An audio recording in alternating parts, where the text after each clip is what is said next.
Well, hello there, Apple Bites. This is your Apple Bite, written Ralph, talking to you straight from our show here, Apple Bites, where we take a bite out of the apple and share it with you. And as you can see, we have a plethora of people hanging out with us, getting ready to geek out, have fun, and talk conventions and Kickstarters and a bunch of things that you will be enjoying. I was going through Bit and Apple withdrawal last week. But I'll have to say, I mean, no written, no Bit and Apple. I was like, oh my God, what am I going to do with my I gotta say, it was interesting last week to not have either show, because usually we have at least one of the other show. Definitely always the written. But my daughter got sick, and I was trying to figure out how well she was. So I was keeping an eye on her, and that kind of canceled everything. I took a nap on Wednesday and everything, you know, just Nap time. Folks, it is a blast because Russ from Game of Toons has started his Blip Blitz. Yeah, it's a tongue twister there, folks. And of course, you know we love those little contests that Russ puts on here on the show. And wait till you see the ones he's put together this time, just for you guys. Here we go. There you go, the new Blip Blitz. It is, of course, the beginning of season 2. And you know what happens is that one of these will be turned into one of the new ones that he has, which is the magnets that are a blast to play around with. And that's what this will be. So what you do right now is you go on as he's releasing things, and he will be releasing all these characters he's doing. Like let's show a couple off here. You know, one of them is our friend Mickey over here. And he'll be releasing the characters. And what you do is here in the comment section, you tell him who you think is going to win. And if your character goes all the way to the end, and you have to do this before the contest starts, then you will win one of these beautiful Blip chips. Of course, there's Indiana Jones and Rick Sanchez. That looks a lot like C.T. Hoggins, but I'm real prejudiced that way. I see. You actually said it here. It looks like C.T. Oh my God. Omni-Man. Cobra Commander. And Pete. He's got the giant forehead. Oh yeah. I love this. Is all Russ's art. This is his version of these characters. I love when he does this because it's just so much fun. And we have a lot of fun showing this off. And it's funny, StreamYard actually did this thing where they actually let me do a poll. And I'm going to throw this poll in there, as you can see right there. And you guys can go and have fun and vote and you know, enjoy it. See, you got 4 of the characters there. You got Mickey Mouse, Indiana Jones, Rick Sanchez, and Omni-Man. Who will you be voting for? Are we going to see them in like a bloodbath and stuff like that, fighting each other? Is that the type of thing this is? If so, I'm hyped. If not, I'm still hyped. It is kind of a bloodbath only because we take it seriously and we root for our characters. And we start fighting in the comment section. Oh my God. I want to see like the train scene, but it's Omni-Man holding up Mickey Mouse. That'd be funny. In this art style specifically. Ooh, I'm looking forward to this. We always have a lot of fun with it. It's Game of Toons. I'm going to take the... Hold on. Let's go over here. Because he does the whole thing here on Instagram, and he does it in the stories section. That's where you're going to be voting for. In his stories, as each one fights each other, you'll be voting to see who wins. And of course, here on Bit and Apple, we will be sharing that with you. Well, based on just, you know, past experience and, you know, the whole 9 yards between character development, there's only one true winner in this whole thing. I don't care who it is, but Indiana Jones beats everyone's ass every time. So is that who you're choosing? Agreed. I thought you were gonna go with Rick Sanchez because he looks like CT. Well, yeah, my heart is for Rick because it looks like CT, but Indiana Jones is going to kick everyone's ass. So it's all right. Yeah, so that's the question. 100%. Who do you guys think is gonna win? I believe in giant forehead Peter Griffin. I believe in him. I think he's gonna pull through. I think it's gonna be devastating for everybody else. JJ, when he rolls over because he's eating too many donuts, Indy's going to be like on top of him with his whip, like saying, "Eat another donut." Well, you say that. However, in the logic of Family Guy, I feel like Peter Griffin would like somehow win, even though he's morally in the wrong. You know, that's just how it works. So When wait, he loses, he wins. so what if Russ decides to throw the chicken in there? Oh, that's true. That's true. And the chicken will win. Now it would be a big brawl out fight. Indeed. Oh man. Well, I know that Mickey Mouse got beat up by the Wizard of Oz in Christmas, Christmas Story. So it's Oh, that's right. right. They had the parade. Mickey Mouse got pummeled by the Wizard of Oz character, so I know he's going to lose. I am looking forward to this. So they're in the polls. We have 4 of the characters. When that poll, after a while, I'll take that poll down and put the next poll up, and you guys can choose which one you like the most. Have fun. This is like the pre-fight. And of course, it wouldn't be a Bit and Apple TV if we didn't have something special to show you. In about 15 minutes, Russ is going to reveal his next character, but we have a preview of who that's going to be right now. Yes. And let me just go and pull this up. Because I got to do like 10,000 things to pull it up. I'm so ready. I'm so ready. I'm so ready. I'm so No, it's like I'm ready. There you go. I'm ready. Oh my God! Here we go. Ooh, did I forget to send the link? The guys, the Bit and Apple guys are like, "Where's the link?"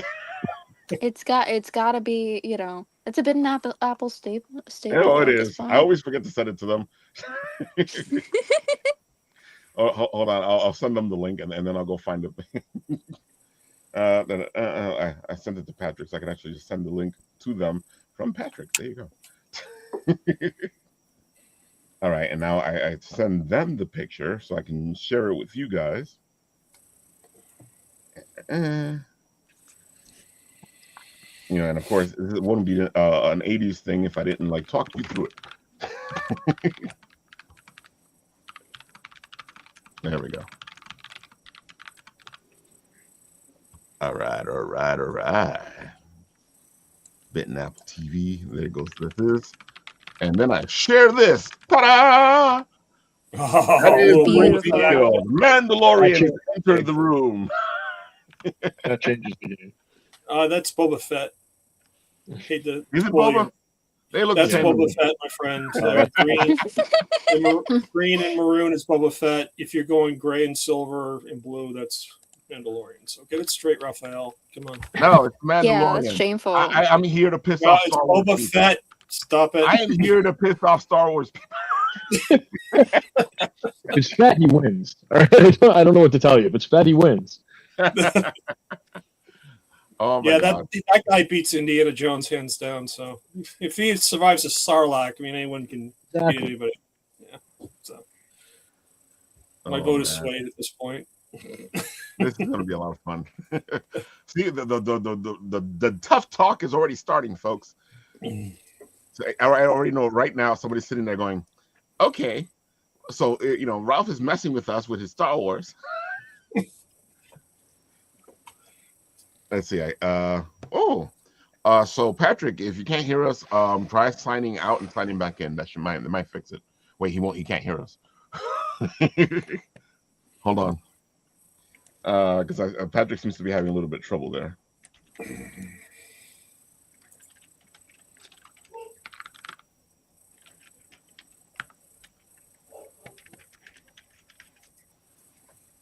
Okay, there you go. Thanks. Because it takes me a while to type all this stuff. We all got in there. We all got in the chat. There you go. I think Patrick went out. All right, cool. But I gotta say I'm looking forward to this. I can't wait to see. He's gonna add this in like about 11 minutes now. That's very cool. And then I think he's adding another one tomorrow as well. I think he has at least 5 more to add before the game starts.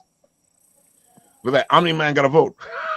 I'm gonna Boba Fett's not up there yet, so we gotta wait till they're all up. Is that what we need to do? Well, no, you can vote now for whoever you want here, and then when I put the other one up, because of course, StreamYard goes, you can only do certain things at a certain amount of time. I was gonna put them all into one poll, but they were like, no, you can't do that, Ralph. Oh man, that's Patrick back. No, Patrick is not back. All right. Let's see. All right. I guess if we go to YouTube. I can hide that right now. That way we can do our thing while that thing is playing in the background. I am looking forward to seeing what else he has to add to this. I've been hearing a lot of Cobra Commander already from people, so. Cobra!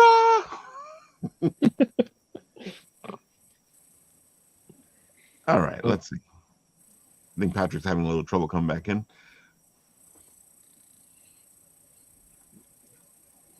Huh.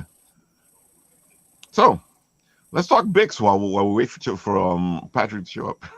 Please do. I want to hear all about it.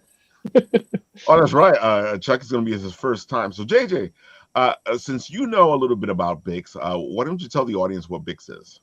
All right, so BICS stands for Brooklyn Independent Comic Showcase. It is an annual show in Industry City, hosted by the lovely St. Mark's Comics.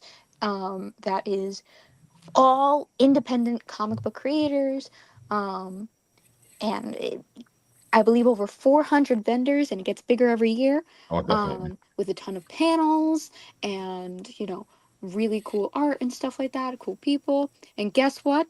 It is completely free to enter. Free! That's like the best type of show you don't have to pay for. Exactly. Folks, we love the free shows here, and BICS is an amazing show. If you like indie comics, if you like the indie scene in general, this is the place to go. It is a true indie show. There goes Patrick. There we go. And of course, we'll come back to BICS in a minute because we have a lot of stuff to talk about because BICS is just amazing. And of course, JJ, Chuck, and Leah will be there this weekend with Bit and Apple TV, who will be running around doing their Bit and Apple things. Right now, Patrick, why don't you tell us about what's going on? Because I have a feeling you have a lot of stuff to tell us because look at this thing, folks. Yeah, the new campaign is going really well. We've been we're only got 72 hours left in the campaign, and this is the best campaign we've had so far. This is my 5th one. It's the 4th issue of Bixby Grant, Private Eye, Fangs and Brimstone. It's the 4th part of this 6-part story, and we're over 250% backed. We've got 397 backers. Oh, I'm sorry. That's my backing count. I think we've got 300. I think we do have around 390. Let me see. Yeah, you got 380. 380. Yeah. There we go. Good number, man.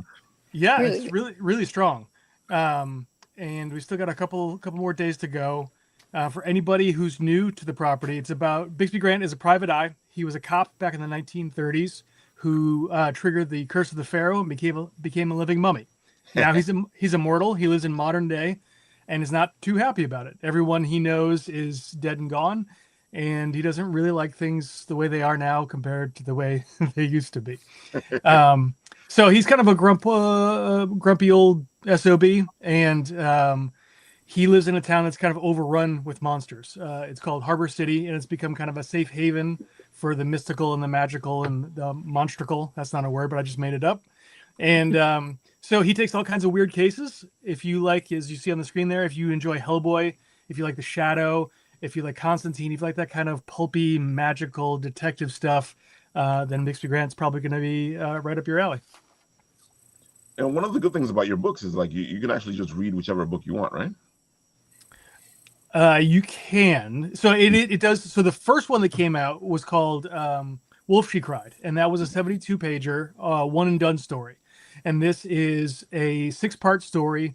You kind of, I mean, you could pick it up and read it wherever. What I try to do is kind of like what they used to do in comics. They don't do it so well anymore, which is every comic you pick up, you can figure out either from context clues or from what's being told to you on the first couple of pages, what's happening. So yeah, you could pick this up from right here.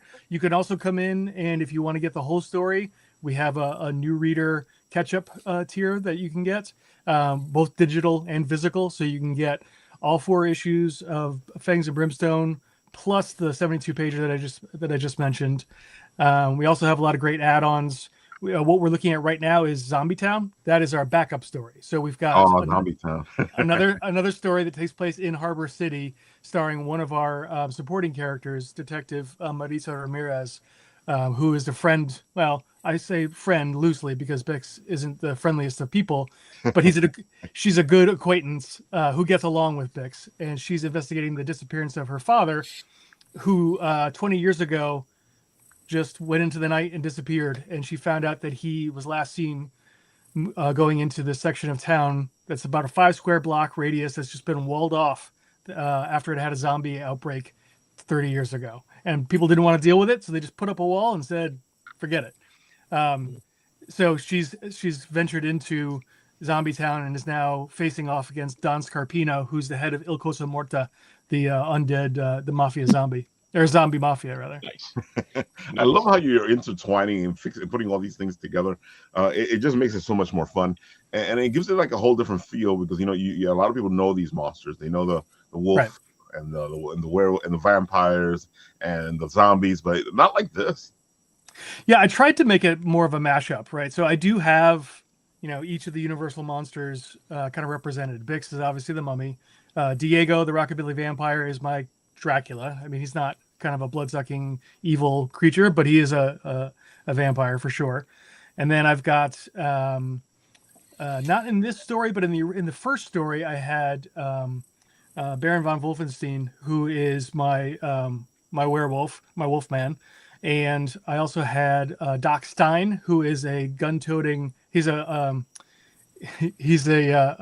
scientist, a mad scientist, sort of, who also wanted to be a gunfighter when he was a kid. So he's a crack shot, but he's also an ace scientist. And he put the brain of his sister, who was dying, into a robot body. So that's kind of my Frankenstein's monster.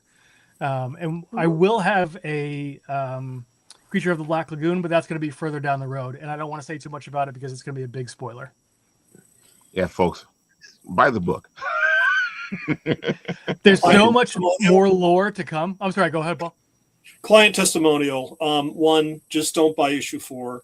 Go for all of them because I went for all 3, and it's such a phenomenal story. It's so fun.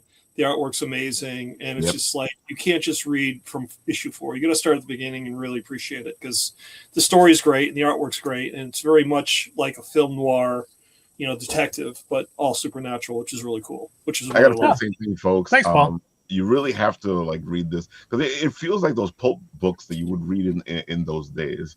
It has a nice pulp feel to it, and it feels like you're picking up this little pulp book and you're getting this story. And when you have those pulp books, you want to read a bunch of them at the same time.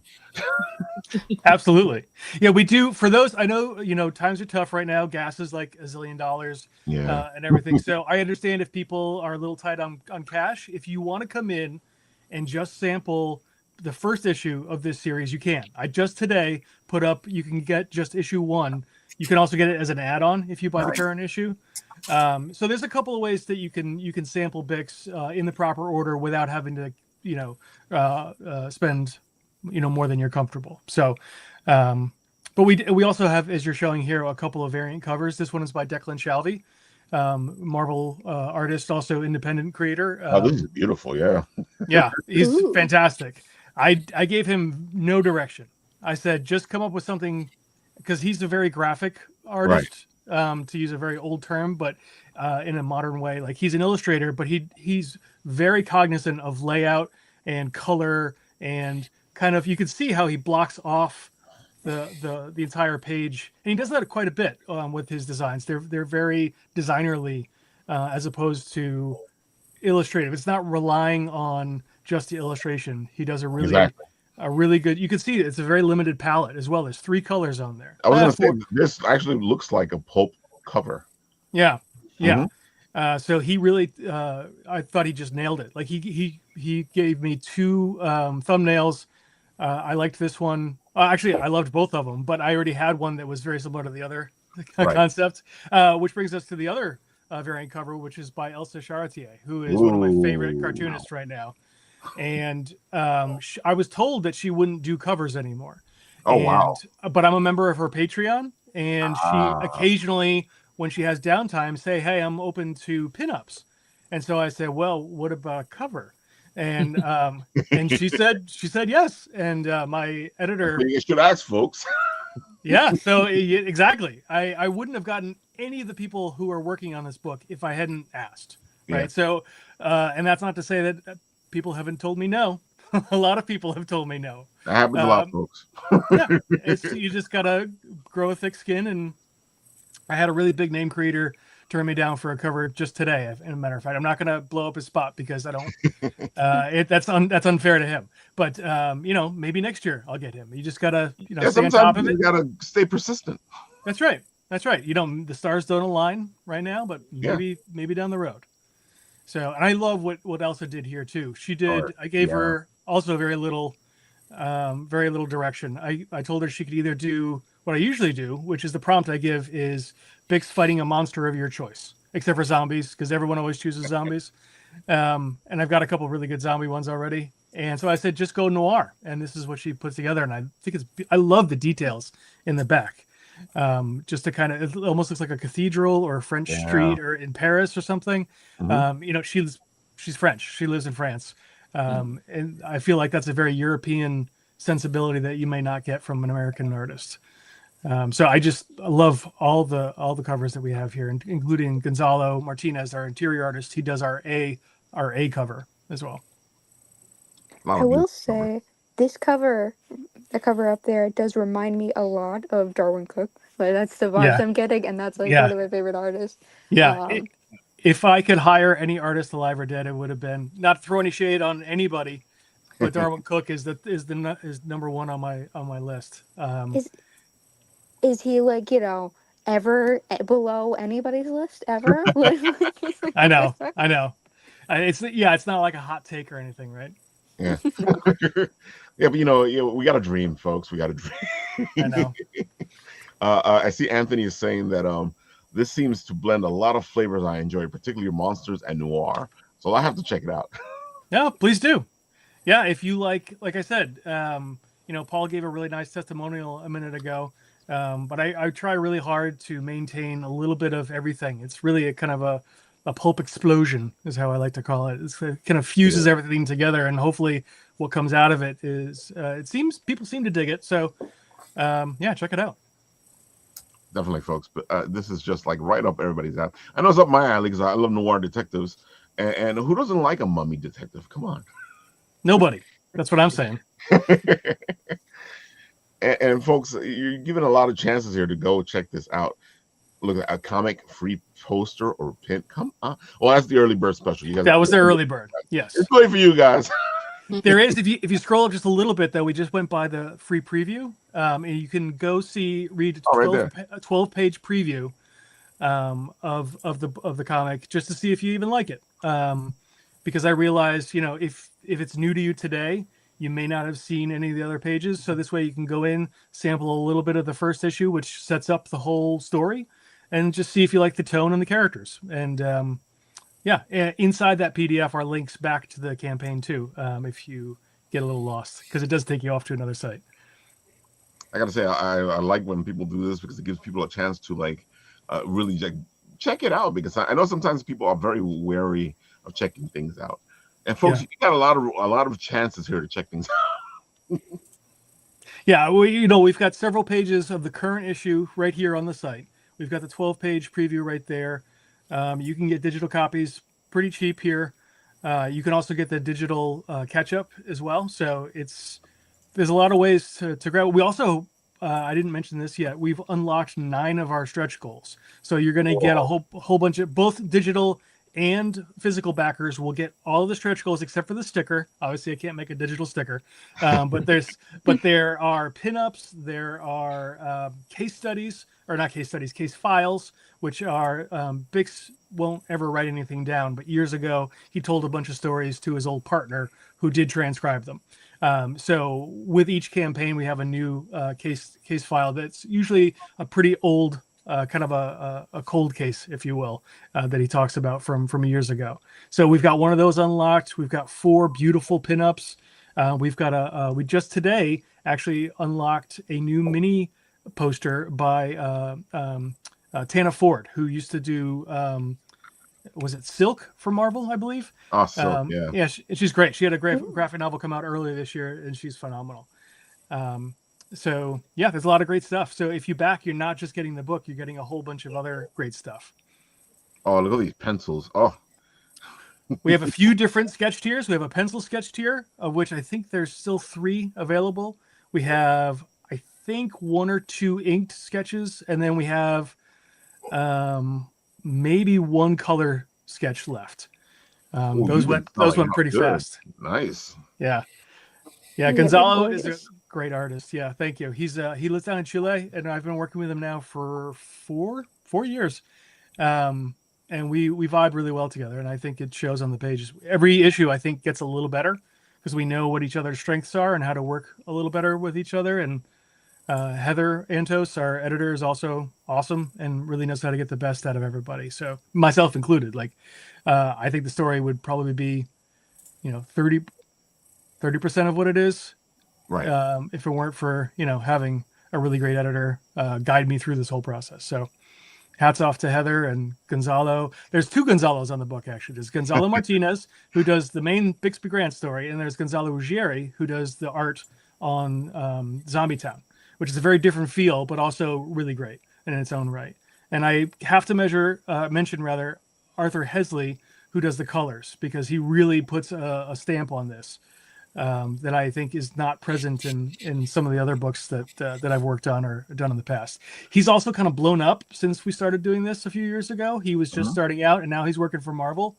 He did Thunderbolts last year, and he's doing the upcoming Alias series. Nice. And he's really awesome to work with as well. So it's an all-star team. I consider myself very lucky. And again, I just asked.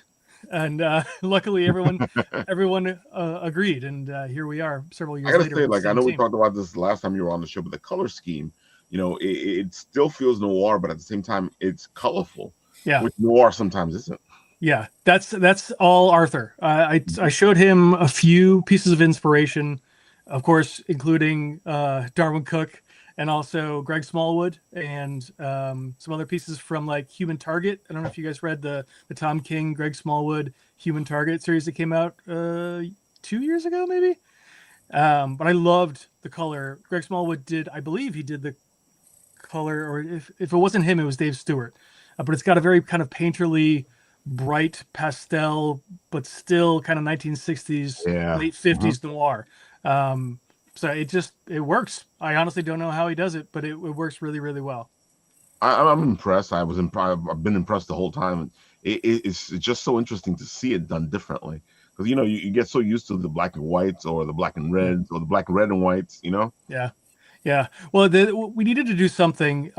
Gonzalo tends to not put a lot of ink on the page, and not that that's a detractor. That's just his style, and I knew that going in. And so we knew we needed to do something to give it that kind of nighttime. It's kind of like Batman the Animated Series, where it's just always nighttime. Yeah. And so we wanted that feel here as well. But like you said, with a little more. This is a horrible word, but pizzazz.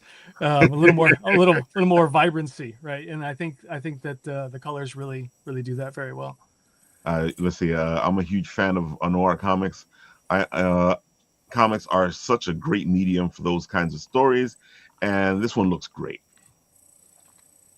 Thank you so much.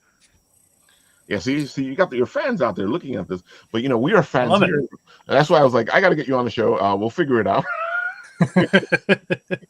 Yeah, you're always great about having me on. I really appreciate it. Oh, Been a no. great backer since the very first one. Dude, we're gonna have you on now, and then we're gonna bring you back when I do my detective show because I'm gonna try to do it again. Ooh, I've awesome. tried to do it before, but I love detectives, folks, and we're gonna have them on. Let's do it. This looks great. Should we play your video? Sure, absolutely. Let's go back over here. Let's go to the videotape, folks. Here we go. Everyone's favorite mummy detective is back. After 4 Kickstarter campaigns that delivered like gangbusters, Bixby Grant returns in the upcoming Fangs and Brimstone, Issue 4. Bixby Grant is a hard-drinking, chain-smoking, gun-toting private eye who takes no guff. As a beat cop in the 1930s, Bix foiled a museum heist and unleashed the curse of the Pharaoh, transforming him into an immortal mummy. Today, he solves crimes no one else can in a town lousy with mystical and monstrous no-goodniks. Bixby Grant's latest case heats up as the celebrated 6-issue supernatural mystery series continues. The clock's ticking in Harbor City.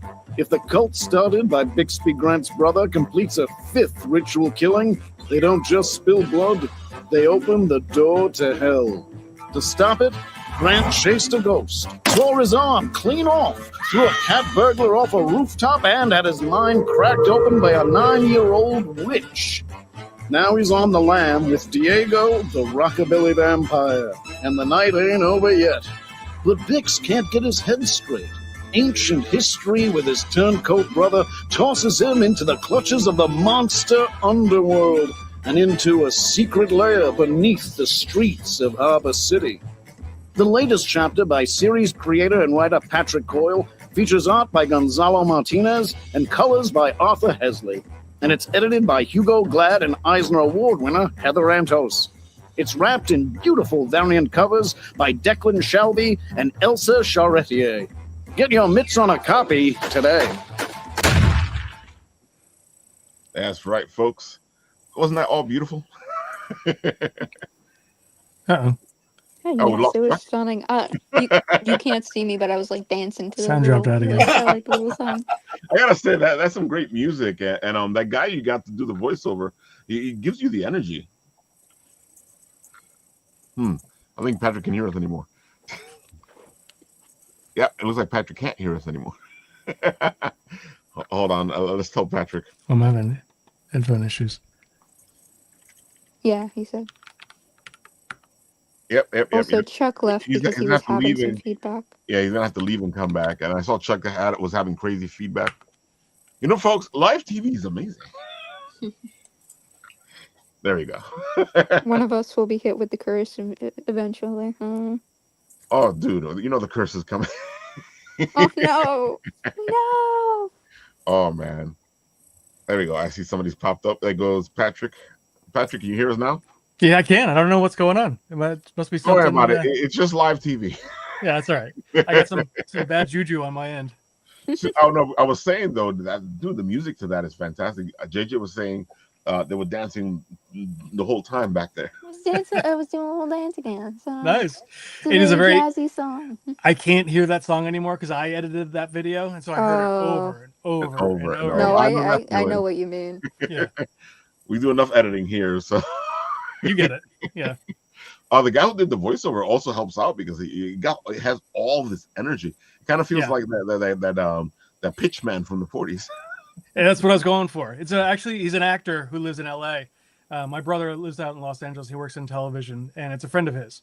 And so cool. I paid him a couple $100, and he did the VO for me right in his house. So, and you guys, I'm a huge fan of It's a Wonderful Life, the Christmas movie.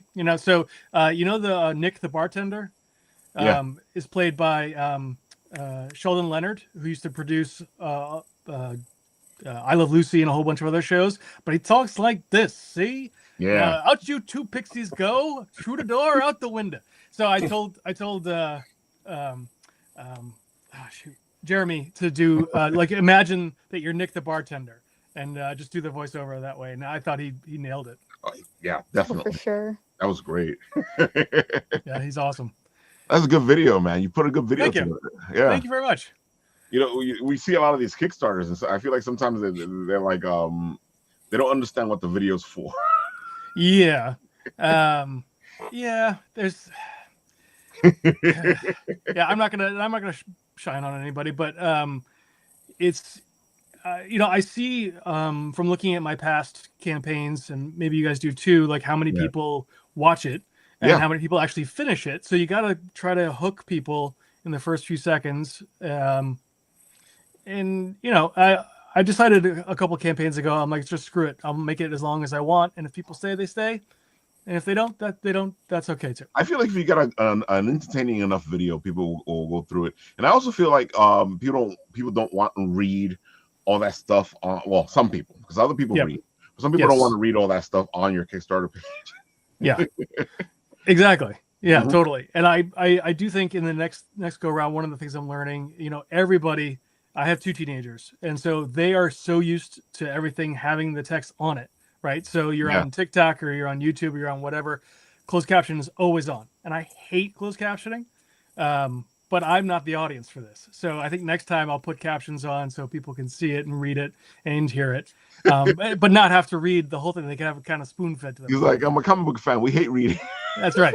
I want it little tiny snippets. Yeah, exactly. That's why we love comic books, because you only have to read little things. Exactly. Oh my god! Oh my god! Angel's like, it's the 30s, so you gotta do a little soft shoe. This coming from a writer, I can't read. I do a lot of reading, folks, so I can't. I don't know. Besides Star Trek, Star Wars, and like I can't read. I don't know, Ralph. This might be my last show. I'll just let you know. I don't know. There's a lot of people out there that say I'm an instigator. I don't instigate. Not at all. I'll be so real. Like, I do read, but what I read is very different from like what I write. Like I write, you know, right now a newspaper comic, right? And then I'm reading like, you know, the Odyssey. Like that. I read Ovid's Metamorphoses for fun. Sounds about right. That's some light reading. Well, that one you just got like the Ovid stuff. You can just go through and pick a story because it's more of. Think of it as a Roman mythology, Roman anthology. Yeah. Yeah, that's true. That's a good point. It's funny. Angel's like, I'm an artist. All my books are pop-ups or just pictures. And then Anthony's like, it's like giving a dog its medicine by hiding it in a spoon of peanut butter. It's true. That's pretty funny. It's like, if you guys read Action Philosophers, that comic, that's exactly what that is, which is you're learning about real things, but just in comic little bite-sized forms, which is I gotta say a lot of my early stuff, a lot of the early stuff that I learned was through comic books, you know, and then they actually sent me down these ways to find things, you know, these rabbit holes, and I went out looking for them, and I always say this story because it's true. I started reading Fantastic Four, and at that point in Fantastic Four, you had these words in there like super nuclear or and you were like, what the hell are they talking about? And you would have to go looking for them to understand what was going on because they didn't baby it down. No, the current FF does that as well. Cool. The writer whose name escapes me is really, really smart. Knows his science stuff, which I do not, but I've looked it up. And he seems to know what he's talking about. Shoot, who's the writer? His name's Ryan North. Yeah. Yes, thank you. I was just totally blanking on his name. It's so good. Your knowledge kicking in. Yeah. No, Like, I just even the audience is like, thank you. Yeah, no, I'm at my brain is complete mush these days. I can't keep anything in my head anymore. It's funny. Angel's like, can we get a cameo of Raph as a detective in one of these books, speaking in writer jargon? Just because, you can actually get that from the professor up there, because I am a character in his thing, and I am I gotta also see that. I'll play the video in a bit so you guys can check it out. Awesome. All right, so JJ, why don't you tell us all about you, what you do? Give us the spiel as you head into BICS. All right, so I am JJ Ortega. I am a New York-based cartoonist, and I do the series Broadcast Beagle. It is about a little beagle named Babe who was experimented on in a laboratory, but then the lab went bankrupt. So now he has to do odd jobs to pay rent. I sell mostly mini comics when I go to shows. So, like I do a lot of local shows throughout the year, and one of those local shows is BICS. Um, my first year vending anything was last year, and I did this show and I had an amazing time. Just filled with amazing people, amazing vibes all around, and I'm really excited to be going back this year, especially because I'm going to be officially tabling, sharing a table with my friend, Right. Leah Bernstein over here, who is an Hello. amazing comic book artist. This is her first convention, and also debuting a new comic. So Yeah, Leah. She gave Uh, you a good talking, so go for it. go for it. thank you, JJ. So I'm Leia. Also go by Karudi's online, and the comic that I'm sort of debuting at BICS is The Stranger. You can see little snippets of it on the Instagram as well. It's sort of like a surreal sort of slice of life thing about the titular stranger, this kind of muscle. This is sort of like skinless guy, and sort of just about like the how it feels to kind of be like exposed and the sort of awkwardness you'll encounter like all the time. And then of course just like other pieces of art I post here and there. I need to be more consistent with it. But yeah, I actually went to BICS last year with JJ. I just was helping out the table on the first day though, and then now I'm officially I guess like sharing with them. That's a good way to start sometimes because it's really overwhelming to do by yourself. I can tell you that much. Oh yes. I was the second day without her. That was very overwhelming. So her helping me out last year was great, and also just like very fun, very fun. I love your style. It looks good. This one here looks beautiful. Thank you. Yeah, that's nice. Yeah. Thank you. I'm gonna that's have that one as awesome. a. Oh, sorry. I love that. That's great. Yeah. Thank you. I kind of styled it after I forget which specific Sienkiewicz piece it was, but like I have I have like one of his art books like on my shelf. He's like one, and of course Electro Assassin like on me. Yeah. He's honestly fantastic. I almost met him because I used to work at CBR and I got a press pass like with my job and everything. Cool. And I got to go to Comic-Con for free this year, and I almost met him. And then an assistant told me I had to pay $40, and then I'm like, oh, that sounds never about mind. right. Things are these days. But I can see your how he inspired you. You can see it in this. Even though Definitely. this looks completely like your own piece, because this is just amazing. Mm-hmm. Do you find because your book is more of a zine, right? I don't know. I don't know. I would say it's more of a straightforward comic book, just like collection. Just a of black and stories. white comic. Okay. Yeah, Yes. yeah. The cover, I can turn my camera on. I can show it. The main reason I don't have my camera on is because I just have the lights behind me, and so it's like. Don't worry about it. I can see you're kind of blurred out, but you can show it off. Yeah, but this is the physical. The camera's inverted, but like this is the physical edition of it. This Okay, is cool. what it looks like on the inside. So color, I printed through Mixum. They were pretty good to print with generally. I got it to me very fast.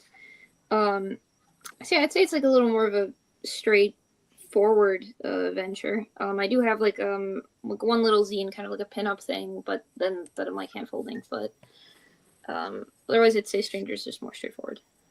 So let me ask you both then, or all of you guys. I know we've all dabbled with zines because it's just it's the nature of the beast. Do you think zines is a good place for people to start? I know some people like staying in zines. So what do you guys think? So I'm very biased because that is mostly what I sell. That is what I love to do. I love folding them. I love making them. They're adorable. And they're also easy to reframe into traditional like newspaper comics. Yeah. So that's what I do. And I would say it's an amazing way to start. Just also understanding like you know, pages and stuff like that, and how to, like the flow of things. Right. And you could also get really creative with it. Like I have this one here by Roseberry Comics that is like, you know, instead of just the traditional thing, it's like you unfold a whole page, and like the comic is like the panels get bigger with each time you unfold, and it's really really cool.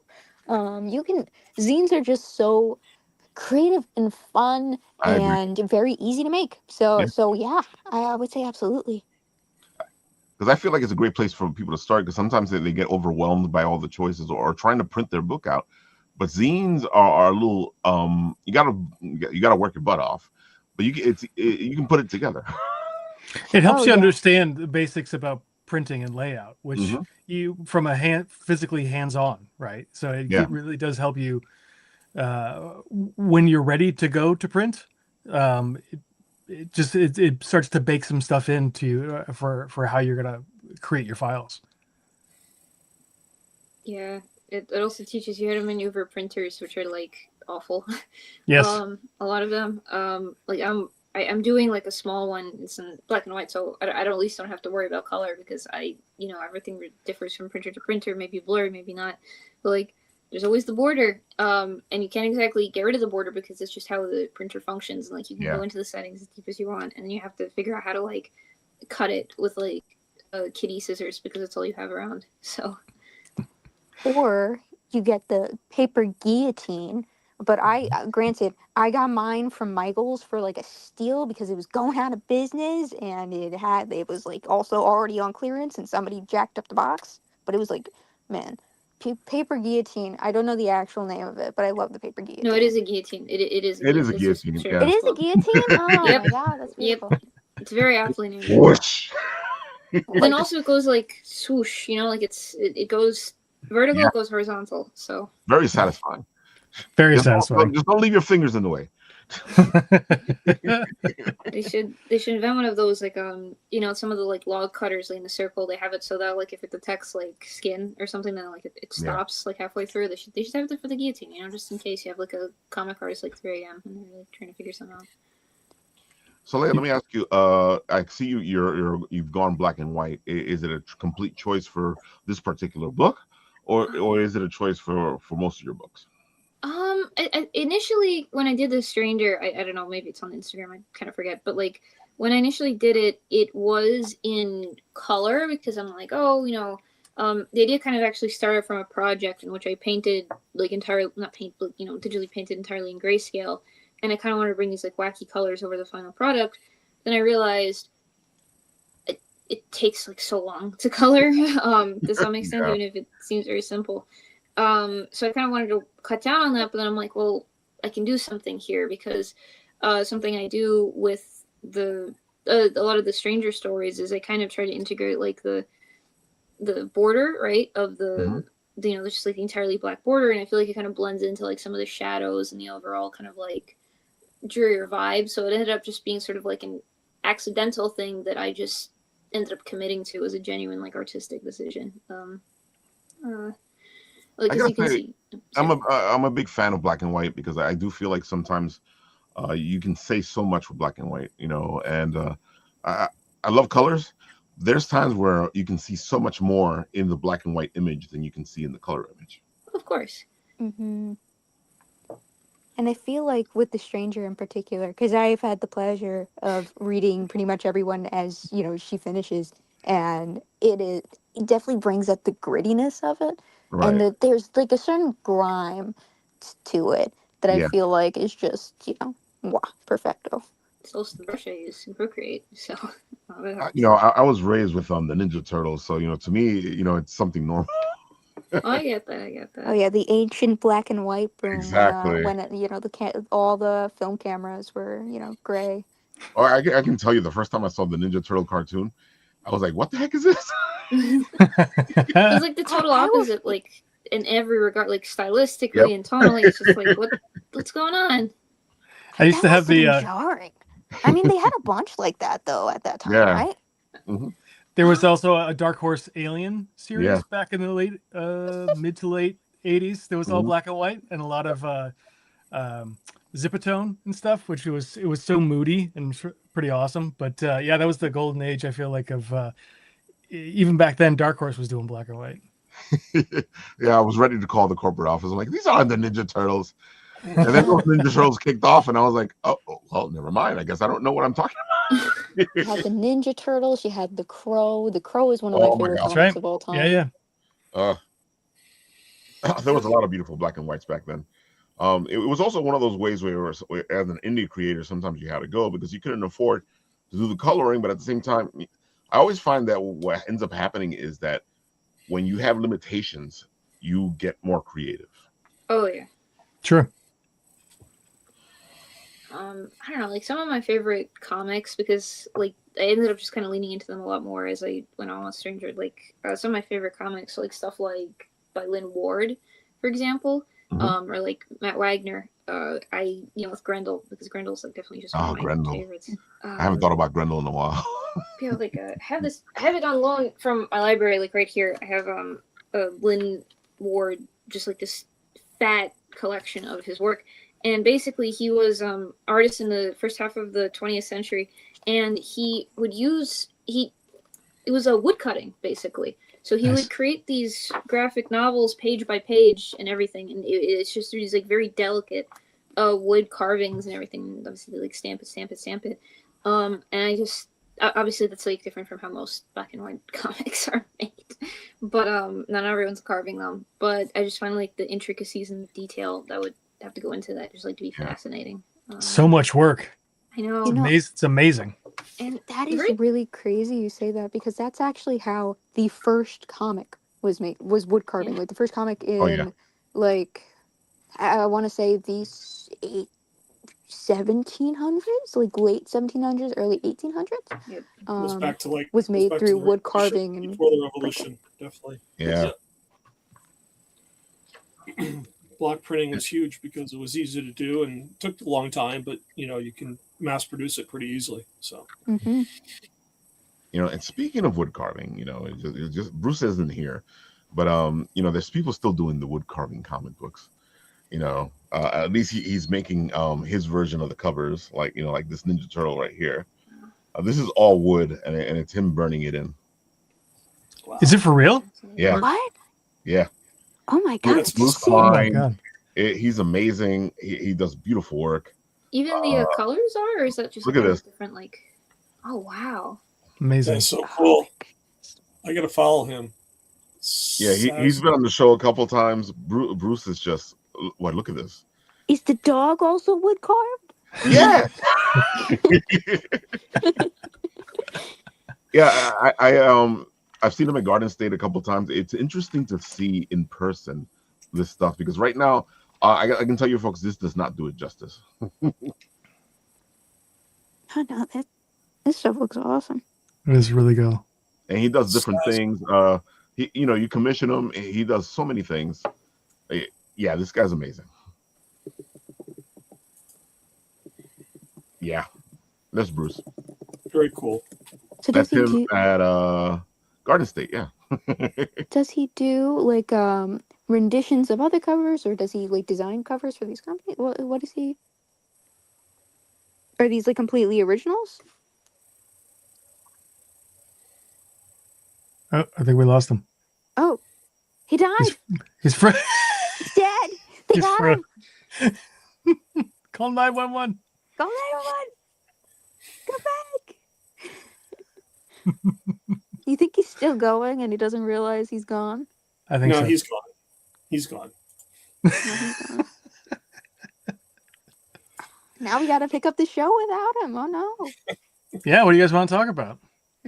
I will say, like, this whole like wood carving thing, like that is just so crazy to me.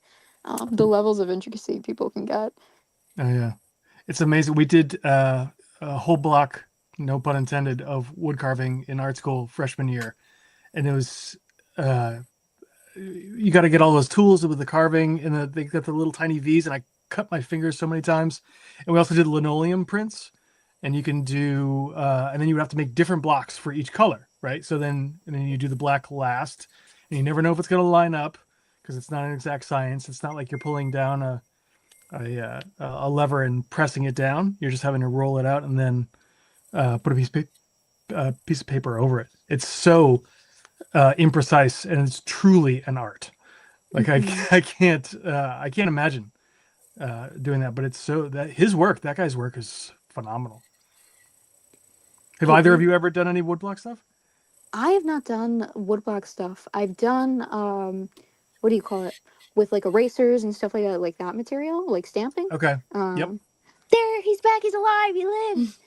I was gonna say, like, as soon as it happened, I was like, I knew my turn had to come sooner. I guess I'm next. Oh right? no! Everyone's gone but me. So see, at least I have everybody to can look feel over my better. back It's to not see just if, you like, there's guys. a serial killer there. I don't know, like a signal serial killer. Yeah, picking us off one by one. Exactly. Oh I hope Bruce is Bruce. Now I'm thinking about Bruce because we were just talking about his wood stuff. I hope Chuck's okay because he hasn't come back. oh no! I'll reach out to him as we keep talking. I gotta say, so folks, we are going to BICS. BICS is fantastic. We go every year. It's an amazing event. You like indie comics, you like indie artists, you like indie whatever, this is the place to be. You will find it here. If you're looking for comic books that you're not going to find anywhere else, this is the place to find it. And of course, St. Mark's Comics is there if you want the other kind of comics. And I will also say, me and Leah's table is right at the front of the entrance. So we're at table Ooh. 37. We're at booth Yes. 37. I like the fact that they moved you forward. I think know. it's I because was we- no, we're right up front. And I was like, oh my god, like That's a good place to got be. Yeah. Ainsley has blessed us. I think it's because we got the table, like we put in like the we filled out the form to apply like, within like the first like few days. I think like first 3 days. Leah's mic cut out. Huh? Or Am I cut out? No, I heard I you. think everyone's still here. I might get closer. I don't know. Raphael's blinking. No, I you heard can tell you he's just not fine. frozen. Oh, sorry. There's a ghost in the machine tonight, man. my Something's God. going on. That's definitely a ghost in the machine. You know what? It's the ghost of the chair that Jeffrey didn't get last time. Oh man, I gotta say my computer's acting up, so it could be that. So Yeah, we applied like really fast, and also got the early bird discount. So if you ever want to apply, to Oh, is BICS, it an outdoor show? yeah, Oh, it not. used to be. it used to be an outdoor show. Then, like 3 years ago, there was this big windstorm that almost knocked out all the tables. Oh no! So Oh, now no. they're inside. Oh god, that sounds horrible. Yeah, it's split against. They may have more, but last year it was split between two venues, so you actually could go downstairs and go to the next one. They were both out on the 4th floor. It was cool. It was a really cool event. And That's cool. I'll have to come sometime. This one is going to be all on the same floor. It's 3 different rooms, but it's all on the same floor. Ooh, I like that. I don't know if they're all air conditioned, but the elevator won't break down. I think the Air-conditioning would be main one. great.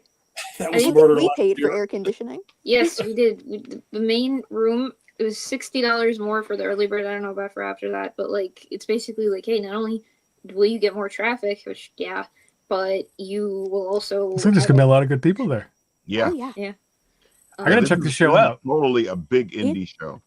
It's a huge indie show. Plus, they have like a lot of like really cool panels that I'm kind of sad that I'm vending because I really want to see these panels.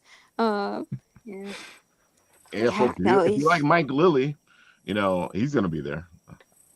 Mike Lilly is a good friend of ours. He does amazing work. Oh wow. You might know him from Nightwing. Very nice. Yeah. He did the run before Tom Taylor and Redondo, if I'm not mistaken, right? I think so. I think That sounds right. That was like the Rebirth, not the Rebirth, before the Rebirth. The Rick Grayson one? No. I don't think that was him. But whatever. I liked his work. Who knows? Our friend Mario is going to be there as well. Great books. You guys got to check him out.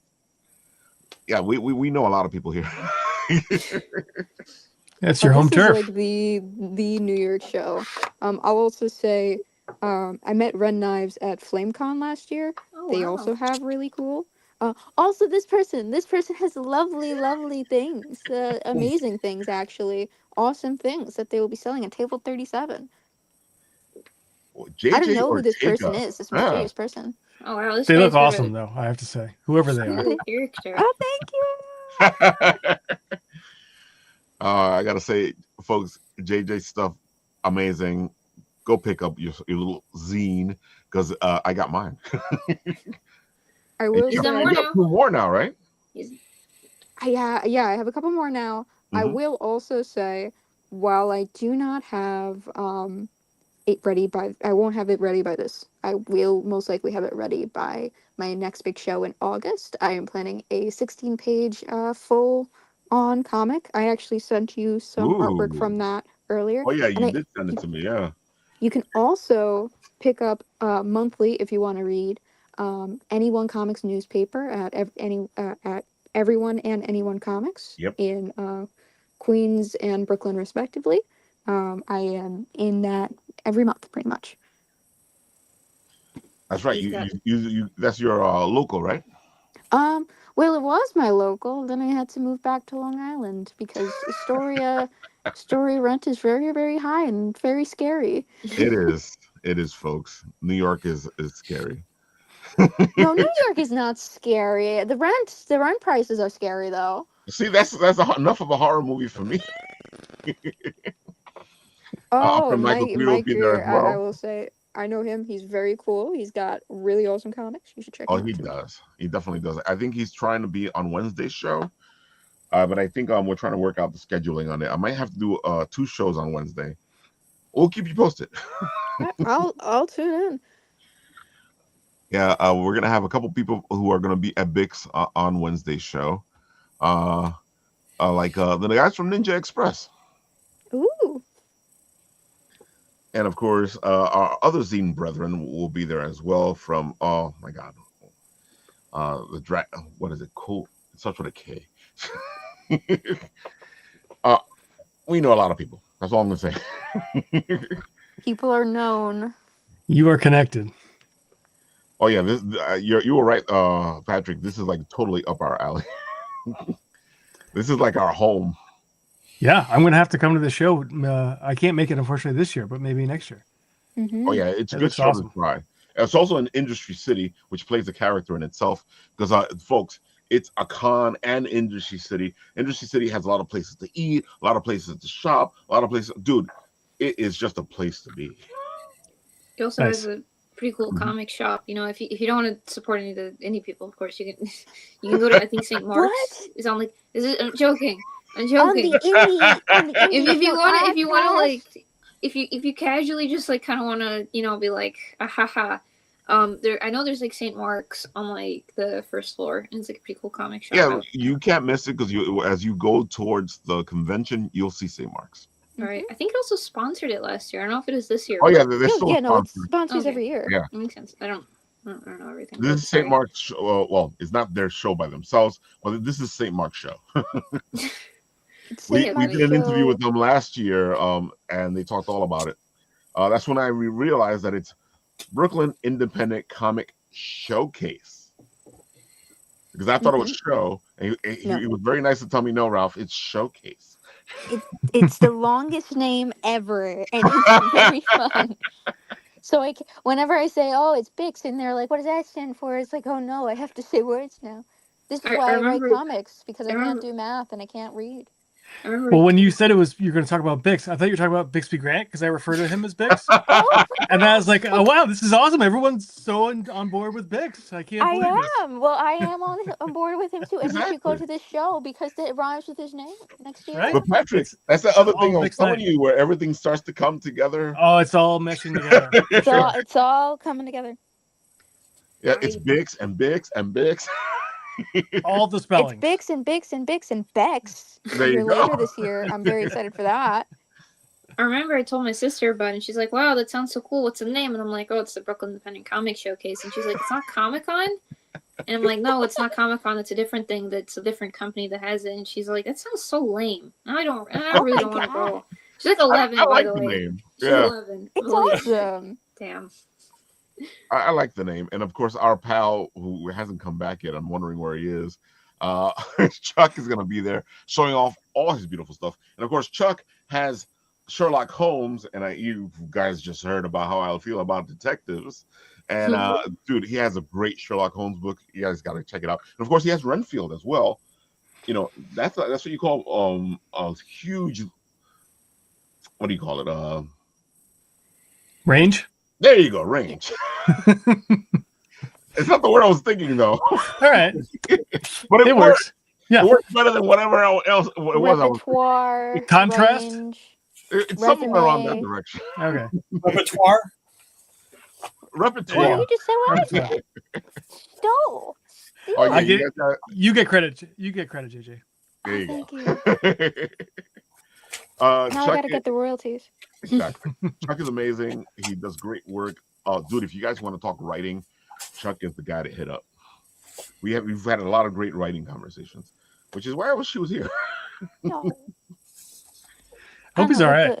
Yeah, I The hope he's photo all right, just too. kind of He hasn't reminds me of answered like an me. in memoriam. I don't know. Oh no. Who did we lose today? No more even for the internet connection. Oh man, let me just make sure Chuck's okay. Let's not joke about it before we get confirmation. Oh, yeah, he said a while ago he was just getting really bad feedback. So Yeah, I saw him in the private chat. It's possible. It happened the last time where he had to leave a little bit earlier. And don't worry, folks. When we're there on Saturday and Sunday, we'll bring you some more Chuck. And we'll bring you some JJ, and we'll bring you some Leah, and we'll bring you some Professor. So, Professor, tell the people why you're going to be roaming around BICS and having your own fun. Well, besides going to a really awesome con that doesn't charge you to get in, Yeah. how can you not beat that? But yeah, I'll be walking around dressed up as CT or AKA Rick or whoever, and then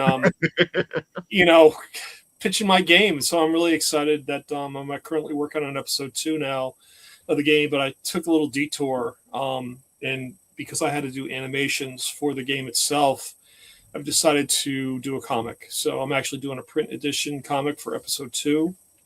I'm actually going to be doing a Kickstarter very soon. I'll be doing a pre-launch for the Kickstarter coming up in the next week or so once I get past April 15th. And then I can focus on the real stuff. So I'm kind of excited about that. It'll be my second Kickstarter. We did it for the game a year ago. It actually went really well. But I'm hoping with everyone I've met on this show and in the community that they'll come out and support this project. If I can give you guys a little taste of what I worked on. And there's a couple of pages posted on the site, but I can share something that I just finished up this weekend. Ooh, you're going to share some of the private stuff. Yep. I see, folks. I'm spoiled because I'm getting all this stuff while you guys aren't paying attention. So now you get a little bit of what I've been getting, right, Paul? Yeah. So just a little preliminary. This is going to highlight all the characters pretty much, and they're going to, in addition to doing, flying through Kansas in the interdimensional realm, transdimensional realm, excuse me, they're going to do a dungeon crawl. So if you're going to do a dungeon crawl through Chronolith's Fortress, you're going to need some weapons to go along with it. So Definitely. This is a page that I developed that starts off in the ready room for the GSTC, and we have all our Tournament Forcer agents at the top, and we got CT kicking them off and tell them this is what I'm going to give you to help out the dungeon crawl. So I developed all these weapons for the group. Tem chocks, essentially like temporal chocks, that are going to give to Amelia, and those are going to essentially fly off and cause temporal disruptions at the enemy and make them disappear into my version of the Phantom Zone. So they get kicked off into the temporal transdimensional realm. So kind of like Superman, but a little different. And then the Gumshoe Debilitator is going to be given to Nick, and that is actually a magnifying glass. It spits out blobs of bubble gum. Yep. And then the Mag Wrench is actually a positronic field emitter that's going to be given to Maisie, and that actually is almost like an area effect device that's going to blow enemies back and knock them on their butt. So it's kind of cool.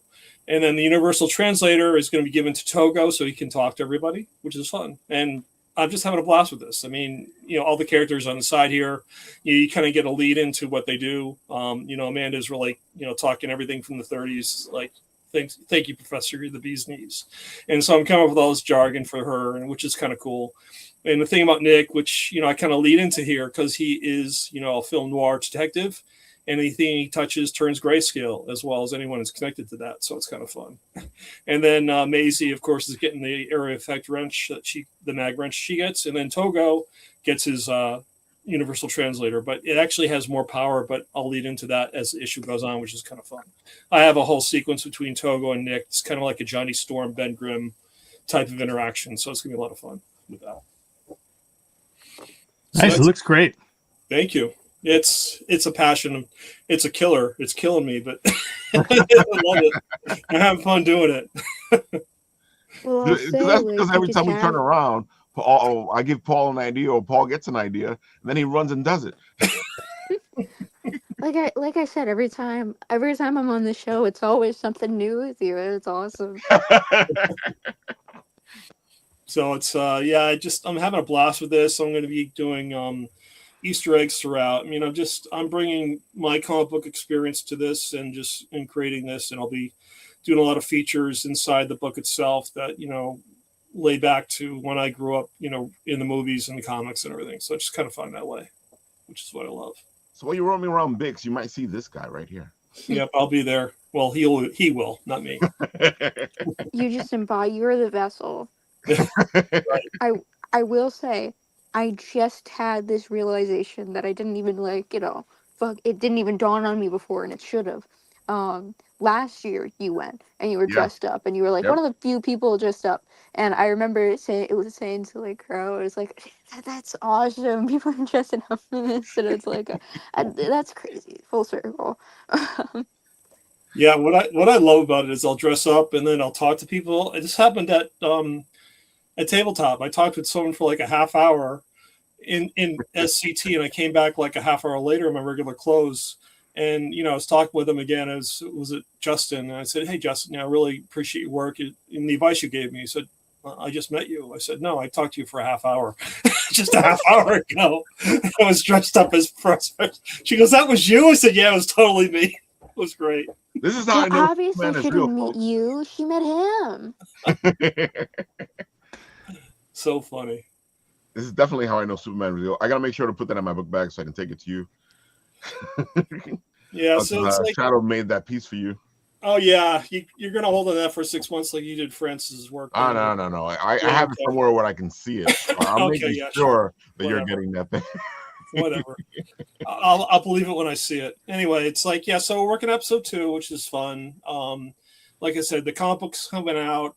We're gonna be doing a tabletop role-playing game as well after I get the comic book done. Yep. This is all leading to a pilot that I'm doing for my education program, History All Around Us. I'm really trying to tie in the whole gamified experience. It's going to be providing kids with, solid education. We have a whole program set up using journals and presentation modules and all that kind of good stuff, but I really want to make it fun for them as well while they're learning history. And so I've developed this game engine based on somewhat of a Trivial Pursuit, but it also includes a lot of Dungeons and Dragons role-playing action. So again, it's all about making, active learning for kids so they can get engaged and actually want to learn the historical subjects as opposed to getting bored to the tears with it. So, which is kind of fun. So, that's really cool. Thank you. Is your day job in ed tech? No, I actually, I've been in marketing since I can remember, but I started out at in art school. Always wanted a passion for comic books, and after COVID, and I saw what my kids went through, I said, using tech is going to be a lot better if you do it the right way, as opposed to like subjecting kids to what they went through in COVID. So, I just that's what drove this passion to get going, and ultimately, it's just blossoming into this whole, education technology platform, which is really, really interesting and a big challenge. But I find that the reactions I'm getting from the educators is just phenomenal. So everyone says this is the stuff we need. So it's just a matter of getting it out there and hopefully getting it tested and piloted, which would be really cool. Sweet. Thanks. Speaking of great conventions, this was fantastic. I'm still sad to hear Caffeine Underground shut down, but I'm looking forward to the next one of our caffeine comics and caffeine fest. Yeah, you got to keep an eye on Mindy for that. Yep. I believe she was just nominated for a Zelda award. Yes, she was. She was nominated yeah, for. Did she win any of them? I don't know. They've been releasing it in a very strange way. Like I can't find the winners on their website. I believe they did the live stream on the 11th, Yeah, and they I did the believe they live stream on announced the all the winners 11th. there, and they just Speaking of which, our very own Matter Sorciere won for Best Series. Oh, Awesome. yay. Nice. Yeah. congratulations to her. Matter I voted Sorciere for her. won the Zelda for Best Series. That's awesome. Yeah, see, Patrick voted for her. That's awesome. That's great. I voted met for her first on this show. Yeah. 4 years ago. Oh, that's right. I keep forgetting that you've been on the show for a while. I know. You. I'm so used to you being on the show that I'm like, I'm not thinking about it. Well, been a how while. else does he get $12,000 in Kickstarter backing other than the most connected man in all of New York comics and you. That's right. I get that written bump. Woo! You're all getting a writ, folks. And if you guys wanted to check out our little detective from our friend here it is. Hold on. Los Angeles, the city of angels, 1947. The war's over, but the streets still feel like they're fighting something sinister. The air's thick with the whiffs from Pan's 24, all-you-can-eat blue plate special, hot asphalt, and bad intentions. Neon signs buzz and flicker, casting purple and green halos into the puddles. Ripples that shift the wrong way, like the streets casting reflections of someone or something that should not belong here. That's where you'll find me, Nick of Time, detective, time enforcer, and the guy they call when history's about to get itself into a knot. Some folks say I'm as tough as a $2 steak, and they're not wrong. But I've got a soft spot for the ones worth saving, the lost souls, the underdogs, the ones who never got their fair shake. I've chased crooks down back alleys, across oceans, and through centuries, and I've learned one thing. Time's got teeth. Bite the wrong way, and it'll chew you up quick and spit you right back out. But me, I keep my rules close, my friends closer, and my watch wound tight. Because in this city, and in this job, if you're not watching the clock, you're already out of time.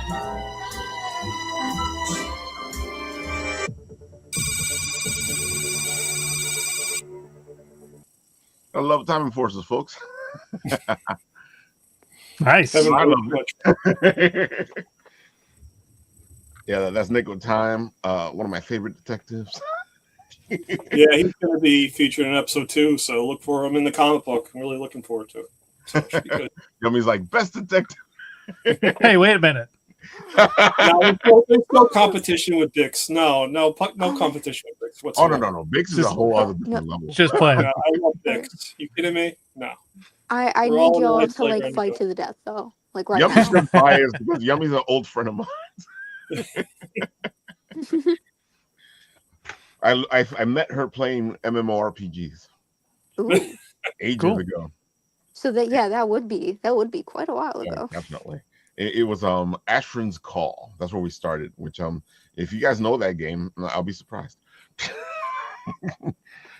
Then we moved on to WoW because I was playing WoW for a long time. All right, folks. Patrick, why don't you tell them one more time all about what you got over here so they can go and check it out. Absolutely. So Bixby Grant, Fangs and Brimstone, number 4 is live right now on Kickstarter. You don't have to remember any fancy URL. If you just go to bixbygrant.com, it will forward you directly to this page. We've got issue 4 out now. You can also catch up with either digital or physical catch-up tier. And we've got lots of great stretch goals that we've unlocked. So you're going to get lots of pinups and extra content, as well as stickers if you're a physical backer. Both digital and physical backers get, I think, 9 out of the 10 stretch goals. But yeah, we're live for another 60 hours, something like that. Another 2 days, I'll just say that. And yeah, it's going really well. And hopefully, if you want to check it out, there is a free preview on there. So go take a look and sample it. And if you like it, maybe think about backing. And of course, I put the link in the comment section, so you guys go check it out. I don't want to hear that, Ralph, where's the link? I'm lazy. We're all inherently lazy. That's why I put it in there so they can go, oh, go check it out. Oh, cool, Ralph put it in here. All right, JJ, tell them where you're going to be, what's going on. Give them the spiel. Go for it. We're going to be at table 37 right when you walk in at BICS on April 18th and 19th later this week or next week. Or I forget time, but we're going to be there. We're going to be there, and we're going to be selling zines and comics, and just it's a great show. Free admission. Please come. I even got bookmarks that I'm making. Ooh. Cool. I'm So making it you're right giving now. us all the I have to swag. glue stuff. I didn't even know I had to glue stuff for bookmarks, but apparently I do. Folks, one of the reasons I like this show is that it starts at 11 in the morning, which means I can actually get some sleep and go to the show. Exactly. That is nice. Not me though. I gotta travel. Oh, me too. We're both Yeah, smoking you in guys the are tree. tabling, so it's different for you guys. Go ahead, Leah. Tabling, and we're from Long Island. So we get that LARR time. Hell, they are, and then you have to go through the subways that go at like 2 miles an hour. If that. Oh, I feel you, because that's what happens when I'm going to Long Island. Oh yeah. So Leah, go ahead and tell them a little bit about yourself and the fact that you're going to be at BICS, but we're already saying that. So go ahead. I'm Leah. I said before I'm going to be at BICS 37. As soon as you enter, you go to the left. Not on the first row, but the second row, and you'll see JJ and I. He's got a really cute shelf. I don't know if he has a picture of it, but it's a really nice shelf. It's a damn good shelf. He got that on a discount too. I'm drawing. I'm writing. I'm a writing major. And I hope to put out more comics. I am currently trying to work on another one that's maybe a little more narrative focused rather than these sort of slice of life excerpts, Jesus. And I hope to have that out at latest by the end of the summer. We will see. Yep. Also, lovely Daredevil prints.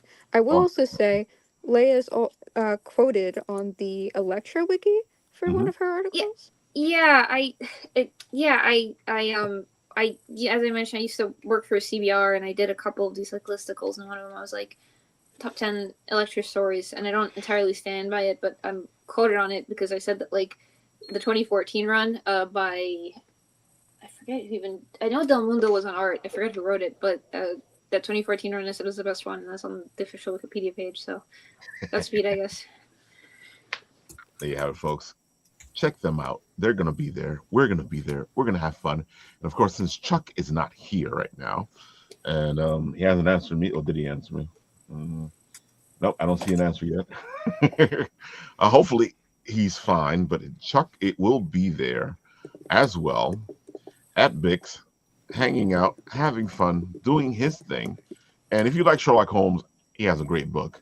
If you like Rentsfield, he has a great book. If you want to talk writing, he's a great person to talk writing. So go check him out. We are going to have a lot of friends there at BICS. Let me see if I can hit up a couple of them. Because I feel like half the people who I know are going to be there aren't even there on the main page for BICS. We do have a couple people that we know that are going to be there here on BICS. And look at this. This lineup is just wow. Can you believe this? Yep. If you guys love animation, this is the guy to go see. He's the best. Oh my god. Amazing. I love his cartoons. Oh. Dude, this is just, and he has his master class there on Saturday from 2 to 3. Awesome. I believe the creator of Courage the Cowardly Dog is also going to be in this. The creator of Courage the Cowardly Dog. Amazing to hear. So they're going to be they got a lot of good guests. Let's see, where was he? I know he was here somewhere. It's crazy to see like the huge jumps this show makes every year. You're not kidding. it just like it switches up like crazy. Well, he's in here, and we told you about him. So, of course, Mike Lilly. If you guys like Mike Lilly, he's going to be there. Dude, this guy is an amazing artist. He does amazing work. Go check him out. And of course, on Wednesday, we will have our pal here, if I can get the show right. Where is he? There you go. Michael Greer. He will be here on Wednesday if I can get the show to work.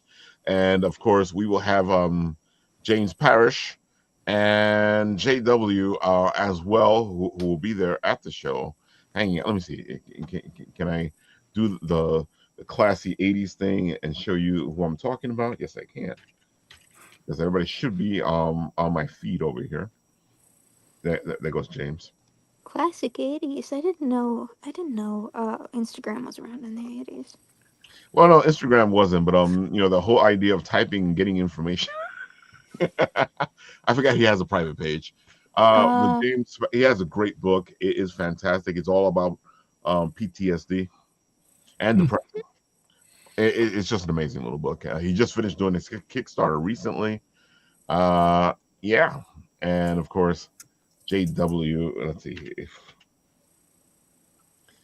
there you go. JW Storytelling. Great books as well. He's going to be there hanging out. His fantasy book is fantastic, and he has a bunch of different books that you can check out as well. He's been on the show as well, and he will be on the show on Wednesday to talk about his wares. He'll be like, "Look at my wares." I think that is everything, folks. Yeah, I think so. Yummy's like, Ralph, we've known each other for over 25 years now. Time flies. Oh man, anything else anybody wants to say before we get out of here? Have a nice day.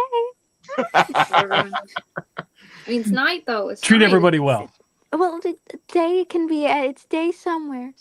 It's Someone's so waking funny. up right now. It's Someone's always waking up funny right to me because to me nighttime is the daytime because I am more of a night person. So I'll go to a store and go have a night day, and they're like, it's nighttime. Like, for you. That's ominous. It's like the implication is that you're like a vampire. Oh, that's what they thought for a while, that I was a vampire. There was a rumor and a legend. Oh my God, Ralph, I don't see you during the day, especially when I was working the night shift. And you sleep in that coffin. Sleep in that coffin. Yeah. And you don't Yeah, eat garlic. JJ and I have a friend who has like not a coffin, but like a sarcophagus. Oh, like, yeah. It's like the shelf thing. It's like a No, he would have a sarcophagus bed if he wanted to. That guy's strange. No, he's not. He's not strange. I say that guy is strange. It's a lovingly. He says love. I say it lovingly, but yeah, I find strange as a compliment. I find weird as a compliment. Oh, that's right. Our friend Josh Rubin, his time sensitive is on time sensitive right now because it is about to finish in about 26 hours. Yeah. Man, look how good he's doing. He's doing well. Awesome. This is Wow. I believe I backed this. Was this the one you were advertising last time? Yeah, I think so. I think you did back. I backed I it. backed it on stream. It's only his second Kickstarter. Oh yeah, the only second Kickstarter. You should have seen his first one. It did really well. This one's doing way better than the first one did. Yeah. Yeah. We had him on the show. He talked all about this. This book is fantastic. If you like your time travel stories with a nice little twist, this is something for you to check out. You know what? I'll let him talk about it, and then we'll come back and end the show. Hold on. Okay, we are back. I'm Joshua Rubin. You may not know my name, but you know my work. Ezio, Clementine, the Destiny Grimoire. I have spent the last 15 years helping to build some of the biggest worlds in games. And now I'm doing one for me. Welcome back to Time Sensitive. For those of us just joining us, Time Sensitive is an existential, high-concept sci-fi thriller that is part adventure and part break your goddamn heart. The kind of brain twister that makes you cry like Severance, Interstellar, Everything, Everywhere, all at once. And if you like those like I do, you'll like this. In issue number 1, we met LAPD detective Caleb Stone, whose wife disappears at a gas station, and everyone tells him she's been dead for 6 years. His only hope a mysterious teenage girl who says she knows why his wife was deleted. Now, issue number 2, the future gets darker. The conspiracy goes deeper, and Caleb has one chance to save his wife. And believe me when I say he will risk anything to do it. Over 850 backers believed in issue number 1. We funded at 465%, and the reader response has been amazing. Check this out. Holy crap. I've been sitting in the parking lot with groceries steadily getting warmer. I sat and read the whole thing. Another said, I'm here for the whole damn ride. Every episode, total no-brainer, not even a microsecond of thought. And then one fellow game writer admitted to me, I even started crying a little bit, explaining the story to my wife. Right? Our team is getting bigger and better. Portuguese artist Jorge Coyle, my partner on this project, is working at the top of his game. He is coming to issue 2, fresh off winning the Amadora Award for Best European Artist for his adaptation of The Great Gatsby. And joining us for issue 2, colorist Sarah Stern. She has got 300 issues plus Marvel, DC, Image, Batman, Captain America, Star Wars. I can't believe she said yes. Okay, Kickstarter rewards. With issue number 1, you got to see the quality of our printing, to feel the soft touch covers that we send. This is important to us. With issue 2, we are coming back with another deluxe oversized edition with dozens of pages of back matter and a new bookplate illustrated by George, signed by both of us. If you're into variant covers, we have got 3 of the top artists in comics today bringing us new covers, including a Kickstarter exclusive from Philippe Andrade, one of the top European artists, not available anywhere else but here. If you've missed issue 1, don't worry, we've got you covered. You can get 1 and 2 together at a discount. And if you're into all the back matter, behind the scenes goodies, we have got bundles that have everything all together. So thank you, truly, for being here, for taking a risk on new voices in comics, for wanting stories that make you think and make you feel something and leave you desperate to know what happens next. This is issue number 2. Let's do this.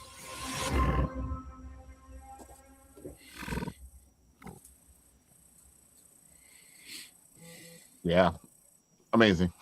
Very Fantastic. exciting. Patrick, I think it's funny that it goes back to what you were saying. You got to shoot your shot. You gotta ask the question. You know, and with everything that we do, folks, it do what you want to do.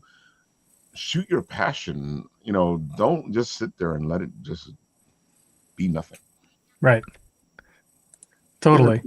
I think it's a good place to end. All right, folks. With that, on this show, when it ends, I do. Well, hopefully it works right, because everything's been crazy today.